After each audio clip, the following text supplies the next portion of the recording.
And today on the show, I'm joined by two guests. I'm joined by Tammy Rimes, Procurement Consultant and Executive Director at National Cooperative Procurement Partners, which is a professional association for cooperative procurement, and also by Rick Bond. Rick is the Chief Revenue Officer at Safeware, a leader in safety and security solutions, and a member of a number of cooperative contracting organizations. I invited Tammy and Rick on the show to talk more about the world of cooperative and collaborative contracting, and then to talk specifically about how that helps procurement teams maintain their agility when responding to safety issues. With that intro said, Tammy, Rick, thanks for joining me and welcome to the show. Thanks for the invite. Right. I'm very excited. Thank you for having us. Let's do this. All right. So the first question that I always ask, typically of a procurement guest that's on the show, so I'm going to direct this to you, Tammy, is did you find procurement or did procurement find you? Procurement found me, and you'll find that with most procurement professionals, we all kind of fell into the profession. Actually, I formerly worked for the city of San Diego, and my goal was to be a city manager. So I worked different departments to get that operational backgrounds, but my last position with the city was as purchasing agent for my last 5 years. And I always share with people, it was my most difficult, but most favorite job I ever had, because procurement is part of everything happening within the operations. Yeah, I always found that when I look back on my career, the hardest jobs were my favorite too, because the impact that you can, and there's so much complexity and problem solving. You're always problem solving. Every single day. Every single day. You come in thinking you know what your schedule is. Right. Oh no, that's not your schedule. The phone is going to ring and you've got a whole new operation going. Yeah, it's stressful in the moment, but it's, rewarding when you look back on it. You're never bored. And Rick, I'm sure you're never bored either. And can you talk a little bit about your experience with first responders and public safety? Well, just starting with the first responders, about half the work we do here is with the end user customers. So we work with fire, we work with police, we work with public health departments. And so we're kind of in a unique position where about 90% of our customers are with state and local government. Yeah. So one of the things that's different for us is that we discovered many years ago that most of my customers have no money, and then they have $112,000 they got to spend by Thursday at 5 o'clock. And that's the way government tends to work, right? Mm-hmm. It's when it happens hard and fast at the end of the fiscal year, into the grant performance period. So, if you don't already have a contract, it's very difficult to execute. And so we found this, incredible tool, which we'll talk about in terms of cooperative contracts, to make sure that we had already established our pricing and our products with the decision makers across the country. So, but yeah, we're super proud of what we do. Every once in a while we're watching the news and it's, hey, we know those guys, we work with them. So it's pretty cool. So you end up working with a lot of first responders then, and you're kind of being very reactive to a situation that evolves quickly and that you need to get boots on the ground or supplies or materials and things like that. So it's hard to kind of project when that's going to happen. Yeah, I mean, they're in the emergency business, right? Yeah. So emergencies for them are just another day at the office. So it also turns into some kind of a disruption for the purchasing folks when they come barreling in and throw a piece of paper on the desk and say, hey, I need to buy this. It's $83,000. The money expires Thursday at 5 o'clock. And the purchasing folks are like, okay, it just doesn't work that way. We can't just buy whatever we want. Just you think it's a great idea. But yeah, I mean, it's dynamic. Sometimes we're dealing with an emergency, when it's emergent, when it's actually happening.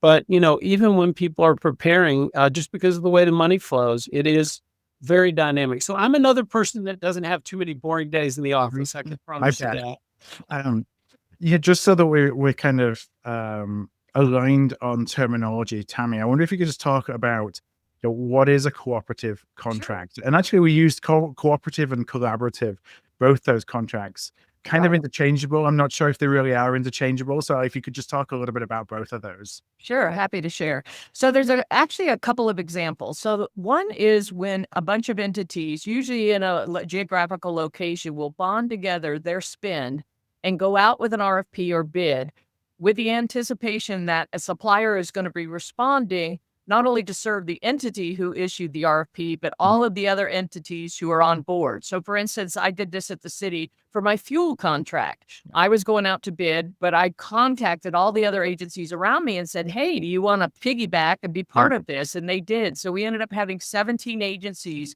go out with an RFP for fuel.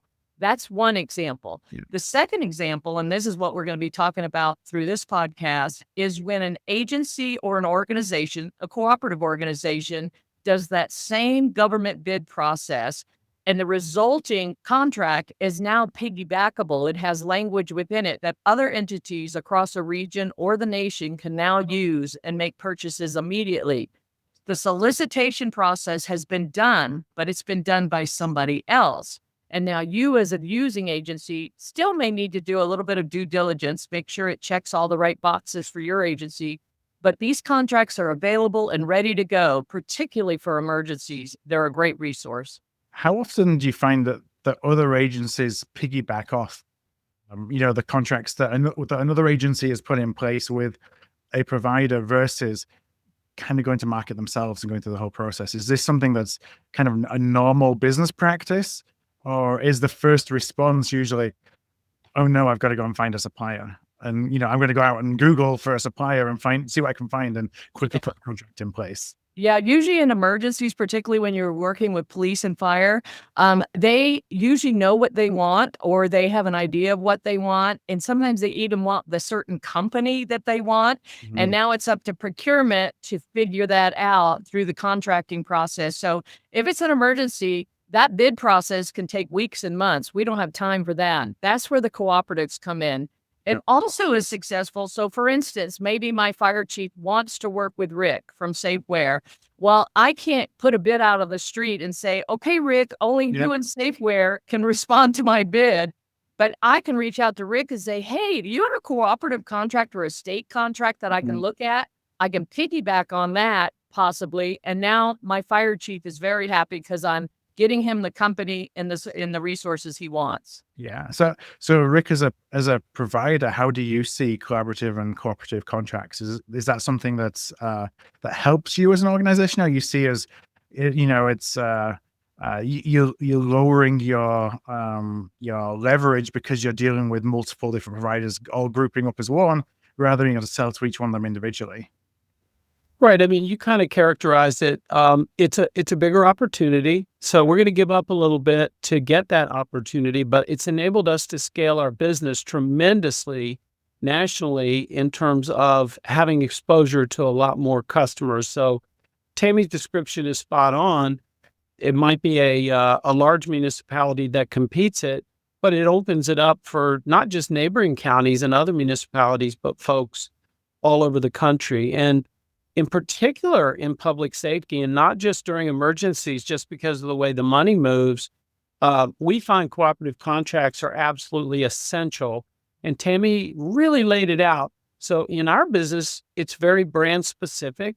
They've usually taken the time to determine, hey, this is the product we want. If it's a police, and I'm not being indelicate, they probably took to the range and shot it. It doesn't matter. It could be a fountain pen. They're still going to go out and shoot it. They want to see how it battle tests, right? So by that time, there's not a lot of flexibility. So aligning ourselves with the supply chain of the top manufacturers, and then aligning ourselves with the customers so that when those purchases need to take place, the customers can execute. That's been our business model, and it's worked out very, very well. But you're right, our margins have dropped significantly since we took this path. But we've grown a lot. So it's been a great business strategy for our company. How can users, the buyers, be confident that when they enter into or leverage a contractor like this, that the contract is competitive? That because they didn't have the chance themselves to necessarily go and do a competitive bid. How do you kind of respond when you get questioned that, Rick, first of all? Well, again, my mentors are my customers, so I can tell you what the customers do with that. First of all, big municipalities like Tammy's former employer, City of San Diego, they often do what they call market research. So they're still going to use a cooperative contract, but we're not the only supplier with a cooperative contract. So they may compare our price with other suppliers who also have a co-op, it still enables them to act quickly. So you got right to the point. This is one of the big concerns that people have. The other thing I want to call out with cooperative contract, the first cooperative contract we had, which was with Fairfax County, Virginia, Kathy Muse, who was the director of purchasing there, she told me within 5 minutes of the first meeting, she said, you can always go down on the price. You can never exceed it. Yeah. So our customers do expect us to modify the price, based on the opportunity. So our biggest customers are our country's biggest customers. And so it's a ceiling price, but it does tend to be a situation where the larger customers and many of the customers, they do want to benchmark that price, and we invite that, checking it against other contracts and that type of thing. Tammy, you work with our customers every day. Yeah. How do they make sure that they're getting the right price on our contract and other contracts? Yeah, a lot of times these cooperative contracts, they are awarded at a manufacturer level, but they're serviced at a dealer or a local sales rep. So me as a purchasing director, before I piggyback on anybody else's contract, it could be a cooperative, it could be a state contract, it could be another agency down the road, I still need to conduct my own due diligence. So there are a set of questions. So the first thing I'm going to want to know is, can you give me a copy of the original bid solicitation? I want to see the responses. I want to see the evaluation, the ultimate contract and the terms and conditions. Then I get into the pricing. I want to look at that pricing. Is it a ceiling price? Is it a percentage off of manufacturing? And how do I confirm that? So there's a lot of back and forth, but it's pretty quick. You can do it within hours or days and get your answers to your questions. Then I may want to augment that. For instance, if the indemnification language says, if there's any problems with this contract, we need to solve this in Minnesota where it was let. It's like, no, I'm in California. I'm going to change that indemnification language. So again, I may put forth an addendum. I may negotiate a little bit, but in the end, the supplier also has to agree to those changes and sign off on it. So yeah, it's not just a slam dunk, put your signature on it and go. We still have to conduct some due diligence and also make sure our attorneys are happy with it as well. Yeah, that cooperative contract that exists, that was put in place the first time, ultimately acts as the master, let's say the master services agreement, but then everybody who may want to then call off on that contract can then put in place, so long as the supplier agrees and is aligned with that, their own language that kind of builds on it, so they have something that's more fit for purpose for them. Yeah, I mean, procurement, it solves a lot of our problems as far as the timeline. It also can save a lot of money because we're leveraging the spend across a lot of clients. But in the end, we're still responsible for this contract. So if anything goes wrong, if the funding source requires, like if it's federal or grant funds that require certain language to be in there, we have to still make sure those boxes are checked while we're buying whatever product is needed. Yeah. What do you feel makes those kind of agreements successful? Well, a professional cooperative, they have their own, they do their own due diligence to make sure they include all the proper language.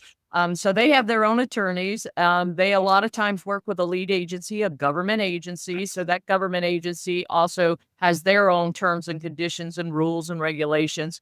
But let's say that contract was let off in Virginia, which is Rick's. Virginia state law may be a little different than my California state law. So I may have to look and make sure that it still complies with what I need. Right. I want to kind of move specifically to the field of, emergency preparation and preparedness. And first of all, Tammy, from your perspective, how as a procurement leader do you look at this as a category? It's one of those, as we talked about at the beginning, that you don't know when you're going to need to spend the money, and when you need to spend it, you need to spend it quickly. So it's I'm sure there's a lot of reactiveness. But all the best strategies are proactive in nature. So when you start to approach this as a category and you think about how do I, kind of build my strategy around how to support this, where do you start? Well, one of the good things about, and it's unfortunate to say this, about the pandemic, a good thing did come out of that, in that a lot of procurement teams weren't well versed in emergency preparedness. Now, if you were from Florida or the Gulf of around Texas, yes, you handle emergencies all the time. Same with California. We got wildfires, we've got earthquakes.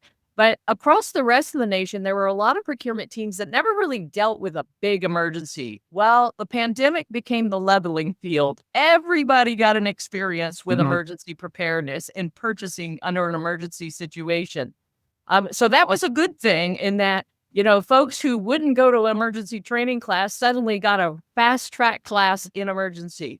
But one of the things I learned, and I actually had to deal with some major fires in California afterward, was now that I've gone through this experience, why aren't I setting up contracts in advance, knowing that California always has fires? Yeah. There will always be flooding. There will always be debris removal. So what we did after our major fire emergency was set up as needed contracts. So you can ask any entity, what's the stuff you have to buy? Everybody has to buy bottled water and food and debris removal and fencing and security and all of that. So why not set up cooperative contracts with the understanding that I could spend $0 under this contract this year, or I could spend $500,000 with this contract, but at least I've already done all my due diligence, checked all the boxes, and now this contract's sitting there ready to go. Right. So I think a lot more teams are being more proactive in that respect. If they're setting up these contracts, or they now know that cooperatives are an option for them. Yeah, I certainly see that across all of risk and risk management, and how, I would always train on risk even before the pandemic. And, we'd tell people that, they're only willing to invest in risk when it's too late. Right. It's always after. And it's unfortunately governments like that. It's sometimes we're always after the fact. Yeah. And then, people don't realize weird stuff happens during emergencies. Things so for instance, the electricity goes out. Well, most of us rely on our computers and phones, but if you got no electricity in 6 hours, you got no phones and no computers. Or the cell phone tower burned up. Now, everybody within that area, we're so used to having everything on our cell phones. So one of the lessons we learn is we need to print out hard copies of all the staff, our phone numbers, our home phone numbers. I mean, a simple thing like that. And our main suppliers. We now have printed paper lists with phone numbers and contact for our suppliers. Sometimes I had to go find a landline phone to start calling suppliers because all our cell phone towers went down during the fire. So it's a real learning lesson when you're going through an emergency. Rick, from your perspective, how do you when an emergency happens? So you have lots of different municipalities or governments and customers who have signed up perhaps to a $0 contract, but so they can call off on things when an emergency happens. That puts a lot of the burden of risk on you because you've got to be able to respond very quickly when an emergency happens. How do you kind of prepare to be ready to be there, once an emergency hits? What a great question. So for us, you're absolutely right. We always say, you don't build the church for the Easter Sunday crowd, right? So it'd be wonderful if I could say, well, we're just going to fill the warehouse with everything anybody might ever need in an emergency. But, we had a call in 2021 on Easter Sunday from the state of Florida. They needed 1.5 million gallons of bleach. We didn't have 1.5 million gallons of bleach in our warehouse. Getting back to the pandemic, the needs were constantly changing, right? And the manufacturers nowadays, they work on just-in-time inventory and trying to keep their costs down. And so finding that product where it's accessible in the time of an emergency is the challenge. So, a couple of things that we do. First of all, I would say that for us, the customers that we deal with, often during the emergency, our customers are already dealing with. So we try to focus on working with customers before, during, and after an emergency. And a few years ago, I attended a conference with the National Governors Association. The FEMA administrator at that time was a guy named Brock Long. And I remember him telling a panel of our nation's governors, it's so cool, I was sitting right there, behind him, that the time to try to figure out where you're going to get water during an emergency is not when you need water when there's an emergency, which I think is kind of a rehash of what Tammy said. But there's a few things as a customer that you need to think about, and one is creating a resilient supply chain, a supply chain that can scale and expand. And I think, from a purchasing standpoint, most of my customers realize, okay, we need to look at our partners and think about who's going to be there on a Saturday afternoon.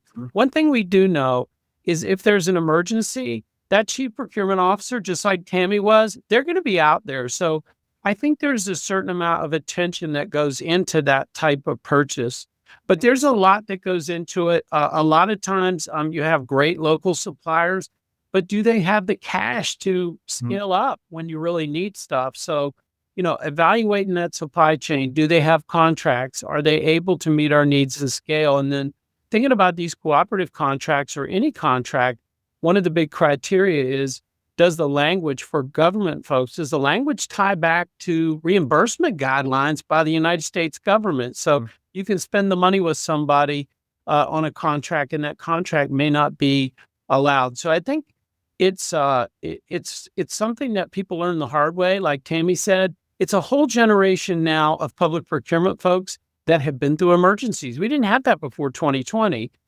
because they've all taken those calls. So I'm also curious and interested when I hear Tammy talking about it, what she hears from the public sector. Okay, what are we going to do different in the future, and how are we going to address it? But just to add one more footnote, on that day in March, that Saturday afternoon, when they opened up all the EOCs for the pandemic, my daughter, who was a college student, came home like everybody else's college student kids. By the way, they were sucking up all the bandwidth in my little house. I mean, past that point, they're all in the house. And all of a sudden, and it wasn't just the customers, we have 35 salespeople all over the country. All of a sudden, the phone is just ringing, the text, the emails. And that was before I turned all the notifications off. So I just read them and don't hear them. So it was ding, ding, ding. I remember her looking at me and saying, "Dad, what is going on?" But, that is a real world, what happened. I mean, we have a lot of people that are working on it, but what happened during the pandemic, this chief procurement officer, the really big, really important customer, was in that EOC shoulder to shoulder with the people who are managing the crisis, the health department, and all the high-ranking public officials. And so all of a sudden on a weekend, we're getting calls from the most important customers we have across the country. Another thing we did, and we've done through every emergency, is stage inventory early. So we do have a mobilization plan on our own end. So when people went back and reviewed our performance during the pandemic, what did we do? We brought in millions of dollars worth of supplies. We brought them into our warehouse. And the way we distribute them is a little bit like It's a Wonderful Life, where they only have so much money and everybody's standing there screaming. So a little bit for you, a little bit for you, a little bit for you, and they get a pallet with a few of those things on it. So changing your business model to a model where you acquire quickly, early in an emergency, the products that customers are demanding while they're still on the ground, while they're available, and then distributing them as the emergency goes on. And we've done this with natural disasters. We've obviously done it with the pandemic. We've done it with mining spills. But, I'd say for any of our customers, having a supply chain that's diverse and resilient. So not every item am I the right supplier for. And a lot of times for us, even during the pandemic, it was just telling the customers, well, I have contracts with this guy. Oh, they're a really good company. You should have a contract with them. There's things you'll get from them you won't get from me.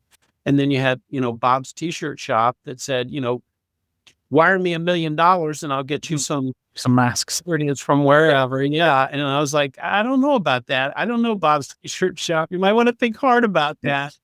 Anyway. Well, I mean, it's actually interesting that you are also a supply chain and a procurement organization, essentially, because you've got to be really responsive to be getting all these supplies to be able to then place into the system to be able to respond to the needs of your customers as well. And without that, then you would struggle, because you would struggle to respond to all these requests. And I'm sure you have data on kind of this is the average number of disasters. I mean, it sounds bad to say it like that, but you see kind of, generally kind of things need to be where they need to be and things happen throughout the year.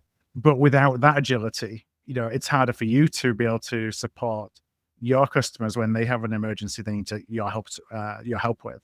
Oh, yeah. I mean, if we're a $300 million company, that means we're buying, Mhm. whatever, 250 million or whatever, you do the math. Yeah. And our strategy is just like what you heard from Tammy. I mean, we really value long-term relationships. And of course we care about what we pay for things because our customers care about it. But in an emergency, it's really good to be in with people that you already know. Another thing is a lot of these emergencies are a little more foreseeable, especially natural disasters. Yeah. So if we're going into the weekend, for example, mobilizing the supply chain, contacting people, doing a quick touch base on what's going on. And you're right, we track climate related disasters, which are really the big thing. And, let's be honest, the places where most Americans want to live, Florida, Texas, and California, they've always gotten a lot of weather. So, Yeah. No. but it seems like lately there's even more. So, Yeah, I mean, here in Florida, and you're always keeping an eye on the hurricanes, for example, when they're going to hit. And previously, we were talking off mic. I lived in Southern California, and in basically the last subdivision on the side of a national forest. So we were evacuated a couple of times for wildfires, and you knew, when the temperatures rose and the humidity dropped, that now is the time to kind of keep your eye out and be a bit more diligent. So I'm sure those are cues, at least for you to that you keep an eye on, because it changes the probability that something might occur. yeah, and sometimes you can't sometimes you can't get product in. So South Florida, for example, when we've had really major hurricanes there, if the airport shut down and everybody's evacuating, you're not going to be able to get things in by ground. So some of our better customers, prior to the emergency, they're looking at what they have and what they might need. And we're actually moving product 2 and 3 days before the emergency. So in a natural disaster, logistically, you may lose 3 days where you can't physically get product into that area. So it's really important to have those conversations in advance of what they might need and how we might get it there. And in some cases, we move it local in one of our warehouses, or the customer will make a decision. Hey, we're going to go ahead and make this purchase and get it to us before the storm actually hits. But yeah, our customers in South Florida, sometimes I feel like, when we see the guy on the Weather Channel that you pick, and he's kind of like, I feel like I don't see my customers standing there with them because they're out there all the time. Yeah. So you wait. Florida is always dealing with these. And by the way, they're fabulous at dealing with emergencies. They know from one emergency to the next, what the requirement is going to be. And so even people that are super prepared always run into those things they never thought about. And Katrina, it was, chest waders and hip waders. And so every single emergency has its own kind of characteristics and flavor. Now, Tammy, you talked about due diligence earlier. I'd love to understand, kind of from a due diligence perspective, what can you do to understand, whether a potential partner has the ability to respond quickly, before an actual event happens. Yeah. What kind of questions you ask, or what kind of things do you look into that gives you the confidence that, yes, I know they're going to be able to respond. Right. Well, one of the things you want to make sure they have the financial wherewithal just to be able to purchase this product up front and be able to deliver it. And one of the struggles we had in my own city is that my city council justifiably wanted me to contract more with small and local businesses, which I totally agree with. However, during a big emergency like the fires, many of those mom and pop businesses were closed or their places burned down. So the one good thing about going with a national big brand company, big box company, is they have more resources. So even if Safeware locations within Southern California are also impacted, Safeware has locations all over the United States. So those folks and those products can come in as well. So in setting up my emergency contracts, I primarily went with bigger companies only because I knew they had resources from all over that they could help. Rick also made a great point about the warehousing.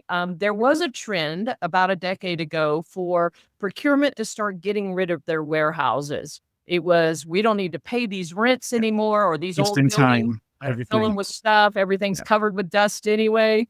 And so, in fact, I was given a mandate. I had 4 warehouses and I was told to close them all. And I'm like, well, wait a minute. Let me go find where these warehouses are. I'm a brand new purchasing agent. And let me see what we actually keep. Well, I actually came back with a recommendation and said, okay, I can close 2 out of the 4, but 2 of these are pretty important for police and fire. We need to house some of their stuff. And luckily, when the fires broke out, we had those 2 Yeah. warehouses. Well, a lot of agencies have reduced their warehousing or got rid of it. And then when an emergency happens, they got nothing on hand. And because we've always relied on the suppliers, next day, same day deliveries, going to come to my desktop. Well, that didn't happen, particularly during the pandemic. And now warehousing is making a big comeback as governments realize I need to start stocking some of this stuff. So I love what Rick said about the warehousing because governments really have done a 180 on that as well. I think that the pandemic did a lot of things for helping people realize what supply chain and procurement actually does. That, before then it was very much, there was this assumption, and you took for granted that things would be where you wanted them when you wanted them. Yeah, purchasing is invisible until it's not. Right. Nobody cares how things magically get there. The Amazon package is on the doorstep, but nobody thinks, how did it get there? We talked about during the one of the recent purchasing conferences that, in our business, we deal with the heroes, right? The police, the fire, and everybody applauds. And after the pandemic, our healthcare workers. But, we worked with these procurement folks that were in the trenches, and they really were heroic. And there's a strong sense of conscience and a strong sense of duty. And, these folks worked around the clock. They did an amazing job. And it happens with every emergency because, like I said, the first thing they do when they activate the EOC is they start bringing procurement folks in on it. It's not just in government. We talk about government. Our largest industrial customers are in the arborist business. So for every good reason, right? It's the same type of thing, right? When some storm happens, they're cutting trees and they know they can reach out to us on the weekend. So, they always want to get the better price, but they also know they need a supply chain that's resilient, that's going to be there for them after an emergency. So I love the shout out to our purchasing folks because, I've seen it firsthand. I mean, they do amazing work. And so for us, we just want to be an arrow in their quiver. Somebody like the Tammy on the landline, phone's not working, cell phone's not working. Who are you going to call? And that's really our business model. Yeah. Well, And when we're talking about emergencies, I know we're thinking hurricanes, fires, the big stuff. But a procurement deals with emergencies. There's a leaky classroom roof in this school, and I need to get it fixed before the summer vacation. I can't wait till summer vacation to tear off the roof. Or, in my case, a drunk driver on a Saturday night came through one of my community service centers and took off half the center. Well, my council member said, Tammy, I want that reopened in 2 weeks. To me, that's an emergency, even though it's just one little location I'm dealing with. So purchasing is always dealing with emergencies. Sometimes it's an emergency from a politician and they think it's an emergency. Maybe not so much an emergency, but we still have to respond because it's our political bosses. We have to respond. It's made into an emergency. Everybody's always screaming for something, and you have to delineate who's the boy who calls whoop, cries whoop, and what's a real emergency. So there's a lot of that going on with procurement too. I had the privilege of meeting some of the police officers who were involved in the investigation to rescue Lady Gaga's dog when it got, kidnapped. So you're right. It becomes an emergency no matter what. One thing that's happening out there now a lot is flooding.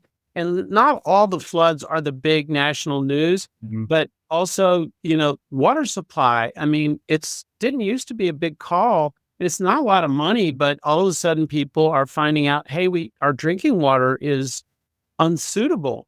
And so, all of a sudden they need truckloads and truckloads of water. So I echo what Tammy said. There's those high profile national news emergencies, but, government.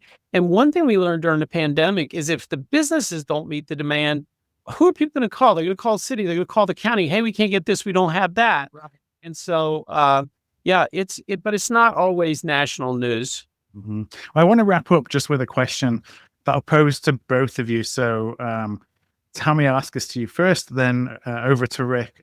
The question is kind of any overarching advice based on all the things that we've talked about today that you have for whether it's from a contracting perspective or a relational perspective that, we really need to lean on in a crisis, or we need to kind of do the groundwork and due diligence for, so that it exists when you need to pick up that phone and call for help. Yeah. One of the things that I found very powerful when I became a purchasing agent was my meetings with suppliers. And I routinely met with suppliers because procurement, we know a little bit about a lot of stuff, but we don't know in depth any one industry. And so meeting with suppliers on a regular basis really helped me educate me about their industry, what's coming up, what's on the horizon, what have they done for other agencies similar to mine. And I also would suggest for procurement, we shouldn't be so prescriptive. We are so big into writing our specifications and spelling out exactly what we want. Well, sometimes the suppliers might have a whole nother product or a service that could solve this problem, either easier or simple. We don't even know about it. So maybe describe the problem and let the suppliers come forward with the solutions. I love that. Thank you, Tammy. Rick. So I'm the mirror image. I have the same outlook, but in reverse. So for us, our advice would be construct a supply chain in advance, build relationships with the suppliers. We're not going to let a good customer down if there's an emergency. You might be competing actually with neighboring municipalities. Hopefully we never get to a point where it's a whole country again. But the first time that you speak with a supplier, you wouldn't want it to be just in that time of crisis. So our best customers work with us regularly, and we have that, kind of relationship where we're constantly hearing from them. And so I think that's really one of the big takeaways for us. I think the contracting is a key point, establishing the prices in advance. In our world, you're going to be audited on those prices later. So having the right contract, having the right pricing is very important. But and then hold the suppliers accountable. After the pandemic, we were participating in a working group, which was one of the honors of my career. It was all government folks and a couple of suppliers, and we talked about how do you construct a resilient supply chain. And one of the things, and Tammy kind of touched on this, that I tried to emphasize is you can hold suppliers accountable for a lot of things you don't hold a supplier accountable for right now. So things that people hold us accountable for might be, hey, we're worried about having traffic flares in an emergency. We want you to stock this amount, as part of this fulfillment contract that we're going to give you, or this agreement. So I think we can work together towards mutual goals rather than just waiting till the heat of the moment and work towards those goals mutually. I mean, we have every commercial incentive to support our best customers with things like inventory, responsiveness after hours. So I think a lot of that can be determined in advance and smooth out the actual event for our customers. Yeah, it was great advice. And really pulling it together from both of you is investing in strategic partnerships. Looking at this as, how do I build those relationships up front, and how do I look at building win-win relationships? And purchasing is buying, suppliers are selling. It's a symbiotic relationship. We gotta need each other, and yet we are often brought up to see each other as the enemy. Exactly. And I understand during a formal procurement there is a line, and we each need to stay on our side of the fence. But outside of that, we can talk all the time and collaborate. Well, I want to thank you so much, Tammy and Rick, for your time. It's been a really interesting conversation. What I'm going to do is I'll put links to both of your LinkedIn profiles on the show notes for today's episode in case anybody would like to reach out directly. We'll also link up both to the Safeware website and also National Cooperative Procurement Partners websites. Those are all going to be at artofprocurement.com/podcast. For anyone who's listening, that's artofprocurement.com/podcast.